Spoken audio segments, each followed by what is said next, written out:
Განმოგრძობ საუბრებს ქრისტიანული ლიტერატურის ისტორიიდან. Ჩვენს წინა საუბარში განვიხილავდით წმინდა კლიმენტი რომაელის სწავლებას აღდგომის, კაცობრიობის სამომავლო მკვდრეთით აღდგინების გარდაუვალობის შესახებ. წარმოადგინეთ რამდენიმე ადგილი მონაკვეთი მისი შრომიდან, სადაც კლიმენტი სამომავლო აღდგინების სახეობრივ გამოვლინებას ამ ყოფისეულ ჩვენი ცხოვრების ცალკეულ მოვლენებშიც განჭვრეტს. ეს გახლავთ დღეღამის მონაცვლეობა და განსაკუთრებით თესვის და თესლის ამბავი, რაც სახარებისეული მომდინარეობისაა და რასაც წმინდა კლიმენტი რომაელი გვთავაზობს სამომავლო აღდგომის ერთ-ერთ ნიმუშად. და ამასთან დაკავშირებით ჩვენ წინა საუბარში რამდენადაც შეგვეძლო დეტალურად შევეხეთ ზოგადად საეკლესიო სწავლებას ადამიანთა გარდაცვალებისა და საიქიო ხვედრის შესახებ. მაგრამ კლიმენტის შრომაში გარდა იმ სახეობრივი პარალელებისა, რაზეც უკვე ვისაუბრეთ, აღდგომასთან დაკავშირებით მოტანილია კიდევ ერთი მნიშვნელოვანი პარალელი, კიდევ ერთი სახეობრივი დადასტურება აღდგომის შესაძლებლობისა და ეს ნაწილი აღნიშნულ ეპისტოლეში, რაც 25 თავად იგულისხმება, მთელი 25 თავი, რაც ძალიან მოკლეა, სწორედ ამ თხრობას შეეხება. აი ეს თავი უკავშირდება ცნობილ გადმოცემას მითიური ფრინველის ფენიქსის შესახებ. დღეისათვის კარგადაა ცნობილი და ეს გარკვეულია, რომ ფენიქსის შესახებ თხრობა საეკლესიო ლიტერატურაში როგორც ჩანს სწორედ კლიმენტიმ შემოიტანა. ეს თემა მომდევნო ეპოქებში უფრო პოპულარული ხდება. იგივე თხრობა ჩვენ გვხვდება მაგალითად ფიზიოლოგში, ანუ სახის მეტყველი, ძველ ქართულად უძველეს პერიოდში თარგმნილი, სადაც მეათე თავად სწორედ ფენიქსის შესახებ თხრობა გვაქვს მოცემული და შემდგომშიც გარდა ცალკეული ძეგლებისა, ფენიქსის შესახებ თხრობა თავს იჩენს უკვე საეკლესიო ხელოვნებაში და ძალიან განირჩევა ამ მხრივ და ძალიან ხშირი გამოვლენა საკუთრივ ხელოვნებითი თვალსაზრისით ფენიქსის შესახებ გადმოცემას აქვს და შესამჩნევია. საფუძველი კი ყოველივე ამისა, გახლავთ კლიმენტი რომაელის ხსენებული ეპისტოლე, პირველად აქ არის ხსენებული ფენიქსის შესახებ თხრობაც დეტალურად აქ გახლავთ გადმოცემული. ხოლო ეს თხრობა კლიმენტის მოაქვს აღდგომის ერთ-ერთ სახეობრივ ნიმუშად, რომ აღდგომა თუნდაც ამ ყოფითი მოვლენით, ამ გადმოცემის მიხედვით შესაძლებელია. საკუთრივ გადმოცემა ასეთი სახისაა, ჩვენ მოვიტანთ ახლა ამ მცირე ტექსტს, რაც ფენიქსს უკავშირდება. კლიმენტი გვაუწყებს: ვნახოთ აღმოსავლეთის, ესე იგი არაბეთის მხარეებში ქმნილი საკვირველი ნიშანი. არის ფრინველი, რომელსაც ფენიქსი ეწოდება. იგი ერთადერთი იშვება და ცხოვრობს 500 წელი. შემდეგ კი, როდესაც კვდომას უახლოვდება, თვით იკეთებს სამარეს საკმეველისგან, მირონისა და სხვა ნელსაცხებელებისგან. ეს ფრინველი სადაც მივა, იქ კვდება, როდესაც აღსრულდება მისი ჟამი, ესე იგი, როდესაც 500 წელი გავა. ამის შემდგომ კლიმენტი ამბობს, ესე იგი, ფრინველი თავის ჟამს რომ ამოწურავს კვდება, მაგრამ შემდგომ საინტერესოა კლიმენტის უწყება. როდესაც ხორცი დალპება, იშვება რაღაც მატლი, რომელიც საზრდოობს მომკვდარი ცხოველის სინოტივით, ფრთიანდება, შემდეგ კი მომძლავრებული აიღებს იმ სამარეს, სადაც მისი წინამორბედის ძვლებია, აზიდავს მას და არაბეთის ქვეყნიდან გადადის ეგვიპტეში, ეგრეთ წოდებულ ჰელიოპოლიში. ჰელიოპოლისი გახლავთ ქალაქი, ქართულად რომ თარგმნოთ ეს სახელწოდება მზის ქალაქი. და დღისით ყველას თვალწინ მზის სამსხვერპლოზე აფრინდება. იქ დააწყობს ძვლებს და ასე უკან გაეშურება. ქურუმები გასინჯავენ ჟამთა აღწერილობებს და აღმოაჩენენ, რომ 500 წლის თავზე მოსულა იგი. ესე იგი, ყოველ 500 წლიანი ციკლით ფენიქსის კვდომა აღდგინება კლიმენტისგან მოტანილია, როგორც ვთქვით, აღდგომის საიდუმლოს ერთ-ერთ სახეობრივ პარალელად და აღნიშნეთ, რომ ქრისტიანულ მწერლობაში ესაა პირველი დამოწმება ფენიქსის ლეგენდისა. საერთოდ ეს ლეგენდა იყო მეტად გავრცელებული. ანტიკურ პერიოდში მაგალითად იგი გვხვდება ჰეროდოტესთან, პლინიუს უფროსთანაც და სხვა ავტორებთან. შემდეგ მიიჩნევენ მკვლევარები, რომ ელინიზებულმა ებრაელებმა შეიტანეს თავიანთ ისტორიაში ფენიქსის ლეგენდა, ხოლო საკუთრივ საეკლესიო ლიტერატურაში, როგორც უკვე აღვნიშნეთ, სრული სახით ეს ლეგენდა სახელგანთქმულ ძეგლში, ფიზიოლოგში, ანუ სახის მეტყველში, ანუ ძველი ქართულით ასე ეწოდება მას მხეცთათვის სახისა სიტყვაი, აი ამ ძეგლშია წარმოდგენილი. სხვათა შორის ამ ლეგენდას იმოწმებს მე-3-მე საუკუნეების ავტორი ტერტულიანეც თავის შრომაში აღდგომის შესახებ. რამდენადაც ამ შრომაში ტერტულიანი ერთგან იმოწმებს 91 ფსალმუნის მე-13 მუხლს, მართალი ვითარცა ფინიკი აყვავდეს. და ის ფინიქს სიტყვას, რომელიც ფონეტიკურად ფენიქსს გავს, ფენიქსთან აკავშირებს. უფრო გვიანდელი ლათინურენოვანი ავტორია ლაქტანციუსი, რომელიც მიიჩნევს, რომ სახელწოდება თვითონ ფინიკი ამ მცენარეს ეწოდა ფენიქსისგან. და მისი განმარტება ასეთი ეს სახელწოდება იმიტომ ეწოდა, რომ ამ ხის წვერზე თითქოს ესე იგი ფენიქსი ჯდებოდა. ამრიგად ამ თხრობის გავრცობა საეკლესიო ლიტერატურაში, ეკლესიის ისტორიაში სრულიად თვალსაჩინოა და ამ თვალსაზრისით, რა თქმა უნდა, კლიმენტისეული შრომა გარკვეულ ყურადღებას ჩვენსას იქცევს. რა თქმა უნდა, ეს შრომა არსებითად, ესე კლიმენტისეული თხზულება, მიუხედავად იმისა, რომ საღვთისმეტყველო სწავლებანი მრავალია, არსებითად სათნოებითი დანიშნულებისაა, ზნეობრივი დანიშნულებისაა, მთელი შრომა არის დაუცხრომელი და დაუღალავი მოწოდება სათნოებაში სრულყოფისკენ, სხვადასხვა სათნოების აღსრულებისკენ და განსაკუთრებით მოწოდება იქეთკენ, რომ უფალთან სულის სიწმინდით მივიდეთ. ანუ როგორც კლიმენტი ამბობს, რომ წმინდა და განწმენდილი ხელები მისკენ აღვაბროთ უფლისკენ და გვიყვარდეს ჩვენი კეთილი და გულმოწყალე მამა, ვინც თავისი რჩეულობის ნაწილად გვყო ჩვენ. აქ კლიმენტის სიტყვებში ეს რჩეულობა და რჩეულობის ნაწილად რომ ჩვენ ყო, კვლავ ეხმიანება იმას, რასაც ჩვენ ერთ-ერთ საუბარში შევეხეთ, როდესაც განმარტავდით სეფისკვერს, რომ სეფისკვერი როგორც რჩეულის სკვერი ორგვარად შეიძლება განიმარტოს და ეს ორივე მნიშვნელობა ერთმთლიანობაა, რომ ერთი მხრივ ქრისტეს სკვერი, მაცხოვრის სკვერი, იმიტომ ლიტურგიკული პური ასეთია ტარიგია და მეორე ყველა ქრისტიანი რჩეულია, იმ რჩეულს, იმ ბუნებითი რჩეულის კვალშედგომილი და აი ამ რჩეულობაზე საუბრობს სწორედ კლიმენტიც, რომ მაცხოვარია თვით რჩეული რჩეულობის გონე და ჩვენ ამ რჩეულობის მონაწილენი, ანუ ჩვენს მადლისმიერად, რა თქმა უნდა, რჩეულნი ვართ. სიწმინდის მოპოვება კლიმენტისთვის ყველა უკეთური საქმისგან თავის არიდება, შესაძლოა აქ რაიმე სიახლე ამ შემთხვევაში ჩვენთვის მკვეთრი არ იყოს, მაგრამ საკუთრივ დამოძღვრითი ტონი ისეთია, ისეთი გულშემატკივრულია, ისეთი მამობრივია, რომ ეჭვი არ გვეპარება თავის დროზეც მსმენელები ამ ეპისტოლისა ძალიან დიდ ლმას მიიღებდნენ და ყველა დროში და დღესაც იგივე მადლი ამ ეპისტოლეების კითხვისას აუცილებლად გადადის კითხვაზე. სხვათა შორის ამასთან დაკავშირებით აღნიშნავთ, რომ ხსენებული ეპისტოლე მართლაც იკითხებოდა ტაძრებში, როგორც ამაზე ჩვენ მოგვიანებით დიონისე კორინთელი გვაუწყებს საკუთრივ კორინთოს ეკლესიაში. კორინთოს ეკლესიაში მან თავისი ღვაწლი აღასრულა იმ გაგებით, რომ მოწესრიგდა იქ არეული ვითარება და შემდგომში ეს ეპისტოლე კორინთოს არქივში დარჩა, იკითხებოდა იქ დღესასწაულებზე, შემდგომში მეორე ეპისტოლეც იკითხებოდა და სწორედ ამგვარმა პოპულარობამ თუ ამგვარმა გავრცელებულობამ განაპირობა ალბათ კიდეც ის, რომ ტექსტობრივად ჩვენ ეს ეპისტოლე შემოგვენახა და ეს დამოძღვრანი რაც აღმოიკითხებოდა როგორც ჩანს ქადაგების ჟამს აუცილებლად მრევლს სიწმინდისაკენ მოუწოდებდა. ეს სიწმინდისკენ მოწოდება მრევლისა ქრისტიანებისა კლიმენტისთვის იმავე საფუძველს ეყრდნობა, რაზეც ჩვენ ადრეც ვსაუბრობდით წმინდა გრიგოლ ნოსელთან დაკავშირებით, რომლის სწავლებითაც გვეწოდება რა ქრისტიანი უკვე უდიდესი პასუხისმგებლობა გვაქვს, იმიტომ რომ ასეთი სიწმინდის სახელს ვატარებთ და ჩვენი უღირსებით ეს სიწმინდე არ უნდა შეურაცხოთ. ამიტომ კლიმენტიც ამბობს, რომ როდესაც მაცხოვარმა თავისი რჩეულობის ნაწილად წარმოგვაჩინა ჩვენ და ვართ რა ჩვენც უკვე წმინდა ნაწილი, ყველაფერი სიწმინდის შესაფერისი უნდა ვაკეთოთ. ანუ რა, გავექცეთ ბოროტ სიტყვაობას, ბილწ და არაწმინდა კავშირებს, ლოთობას, არეულობას, ქვენასურვილებს, ბრუშობას, ამპარტავნებას და სხვა და შეუერთდეთ იმათ, რომლებსაც ღვთისგან მიეცათ მადლი. შევიმოსოთ ერთ სულოვნება, ვიყოთ მდაბალნი, თავშეკავებულნი, ყოველგვარი ჭორისა და ბოროტ სიტყვებისაგან შორს დავიჭიროთ თავი და საქმეებით გავმართლდეთ და არა სიტყვით, რომ ჩვენი ქება ღვთისგან იყოს და არა თავად ჩვენგან.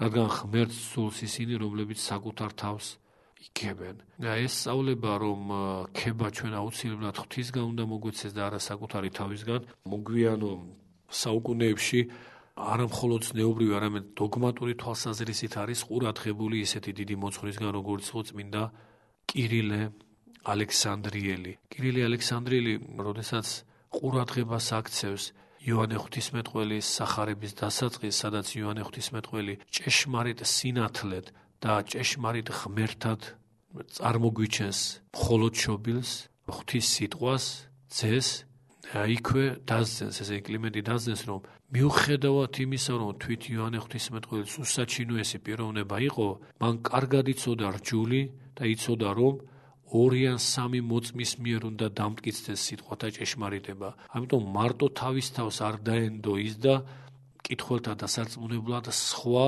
მოწმეც შემოიყვანა, კერძოდ აქ იგულისხმება წმინდა იოანე ნათლისმცემელი და შემოჰყავს რა იოანე ნათლისმცემელი მას განუკუთვნებს ამ იოანე ნათლისმცემელს იოანე ღვთისმეტყველი ღირსებას რომ ღვთისგან იყო იგი მოვლინებული ამბობს. რა თქმა უნდა ვინც ღვთისგან იყო მოვლინებული უწარჩინებულესი მოღვაწეა.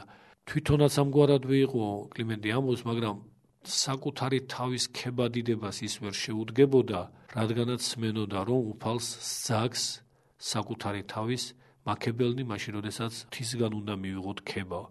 აი ეს მხარე რომ ამ სათნოებით ღირსებას რომ ღვთისგან ვიყოთ ქებულნი და არა საკუთარი თავისგან დოგმატური ღირებულებაც აქვს, კიდევ ერთი დადასტურება იმისა, რაც ჩვენ არაერთგზის გვითხოვთ, რომ საეკლესიო მოძღვრებაში ყველა ასპექტი, ყველა თვისება განუყოფელია, რომ არ დგას იქ ცალკე სათნოება, არ დგას იქ ცალკე დოგმატი, რომ ეს ერთი მთლიანობა, ერთი განუყოფლობა, ერთი მოძღვრება და თუ რაიმეს დოგმატური საფუძველი აქვს, აუცილებლად სათნოებითი საფუძველიც აქვს. ისეთ უაღმატებულ საკითხსაც კი შეიძლება ეს გვეთქვა, რაც არის სამყაროს შექმნა, საერთოდ ქმნილების დაბადება ღვთისგან, არა მხოლოდ საღვთისმეტყველო დოგმატური საფუძველი არა აქვს, არამედ უპირველეს ყოვლისა სათნოებითი, ზნეობრივი.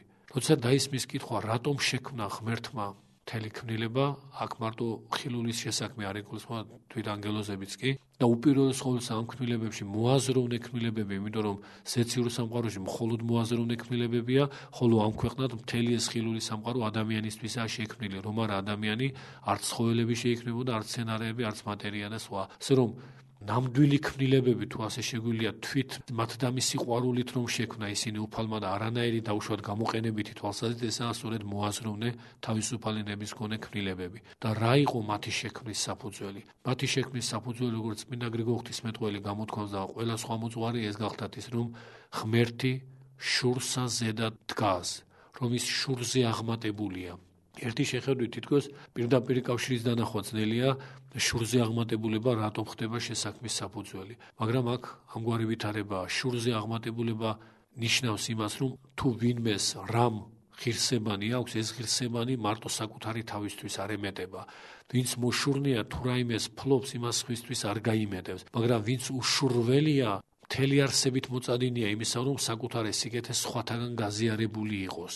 და ბუნებითი უშურველობა, ბუნებითი შურზე აღმატებულობა სწორედ უფალს აქვს და მას რომ სამყარო არ შეექმნა, მაშინ ის შურით შეზღუდული უნდა ყოფილიყო. უფალი რომ ყოველი სიკეთისა და ყოველი ნეტარების საუნჯეა და თვითონაა ყოვლადი სიკეთე და ყოვლადი ნეტარება, ეს უეჭველია.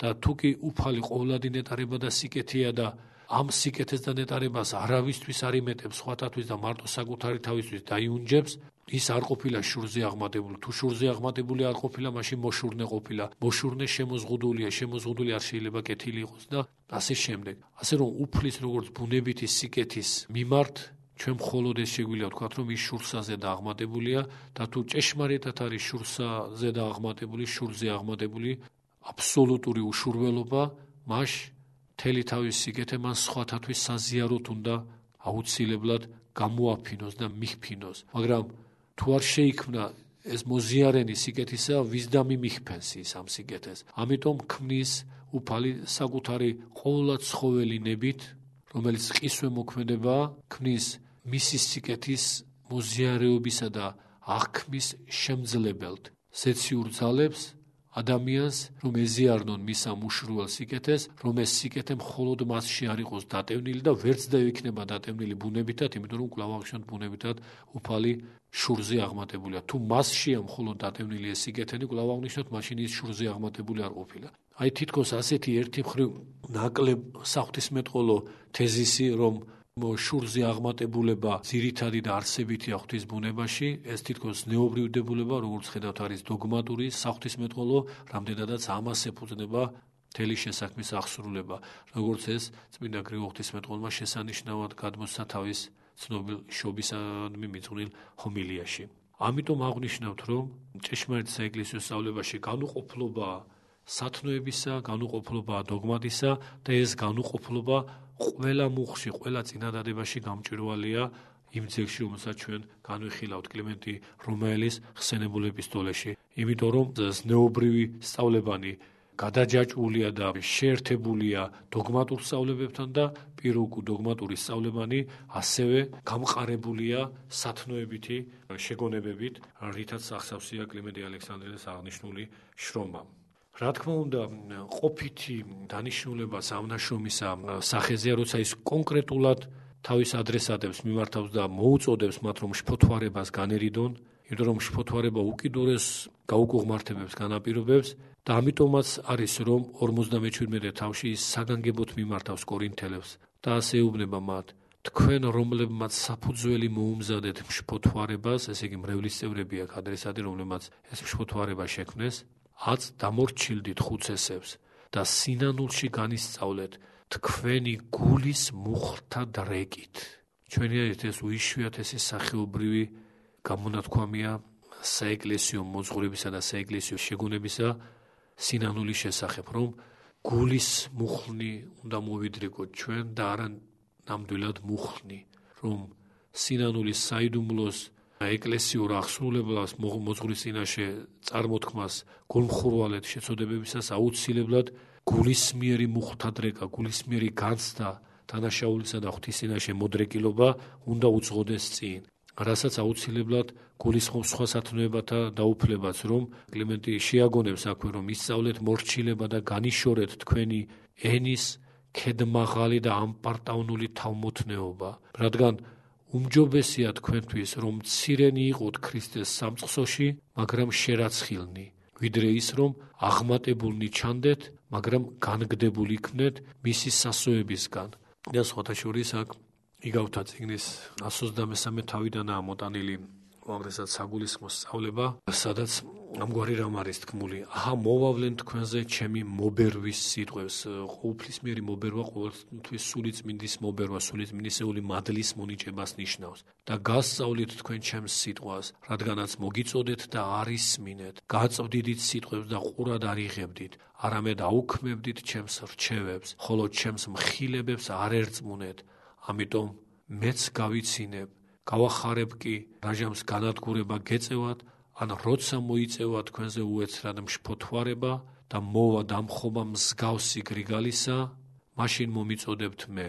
ამრიგად დავემორჩილოთ, შემდეგ ამ სიტყვების შემდეგ კლიმენტი განაგრძობს, მის ყოვლადწმინდა და დიდებულ სახელს, განვერიდოთ იმ მუქარას ურჩთათვის, რომ თქვა წინ და წინ სიბრძნემ და შევიწყნაროთ მისი რჩევა, რადგან ცხოველარს ღმერთი და ცხოველარს უფალი იესო ქრისტე და სულიწმინდა რწმენა და იმედი, კვლავ მეორდება ეს სიტყვა რჩეულთა. დადასტურება იმისა, რომ ყველა ქრისტიანი თავისი სახელწოდებითა და პასუხისმგებლობით, რა თქმა უნდა, რჩეულია. რადგანაც ვინც სინანულის გარეშე მუდმივი ლმობიერებით მდაბლად აღასრულა ღვთისგან მოცემული სიმართლეინ და ბრძანებანი, სინანულით გულისმიერ მუხლთა მოდრეკით ცხონებულთა რიცხვს შეერთვის და შეირაცხება იესო ქრისტეში, რომლის წიაღ არის მისი დიდება უკუნითი უკუნისამდე. ეს დაბოლოება უკუნითი უკუნისადმი ამ შემთხვევაში არ ნიშნავს თხზულების დამთავრებას, ძველად თავებსაც აბოლოებდა ეს გამოთქმა, რომლის ნიმუშიც სწორედ ეს გახლავთ. ჩვენ ყველა თავი თითქმის ამ ძეგლსა შეგვეძლო განგვეხილა კომენტირებულად, იმიტომ რომ ყველა მათგანი ღრმად საღვთისმეტყველო სწავლებით დატვირთული სამომავლო გაშლას გვიანდელ ავტორებთან იძენს და ეს საეკლესიო მოძღვრების გამოთქმისა და ჩამოყალიბების ერთ-ერთი აუცილებელი წინაპირობაა, რომ არა მხოლოდ მოციქულთა სწავლებებს ვეღრდნობოდოთ, არამედ მოციქულთა სწავლებებს კვალს მიდევნებულ საეკლესიო მამებს, რომლებმაც პირველ განმარტებანი და პირველ გადმოცემანი გამოცხადებითი მოძღვრებისა ჩვენ დაგვიტოვა და ამ დანატოვარში, რა თქმა უნდა, დღემდე და ყოველთვის ერთი უპირველესი წმინდა კლიმენტი რომაელის აღნიშნული ეპისტოლეა. გვალავთ ყურადღებისათვის.